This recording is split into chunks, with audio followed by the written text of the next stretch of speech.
dukomeza kubategurira ibintu byinshi, ibiganiro biba byanyuze ku mbuga nkoranyambaga uruhande n'uruhande tubazanira kugira ngo dukomeze tubashishikarize ibintu byiza mukunde kubireba.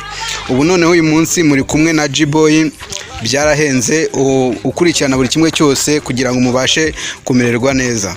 So nibisanzwe rero ni G7 TV mukomeje gukurikira. Turashaka kugera ahantu muri quartier, ni quartier mbona isa nkaho ituye ariko nyine nsa nkaho ku muntu w'ubushomeri nta kazi yaba afite. Tugeze ahantu hari inzu nsa nkaho mbona haba nk'umuzamu. Reka tubanze tumusuhuze tumubaze no quartier uko imeze.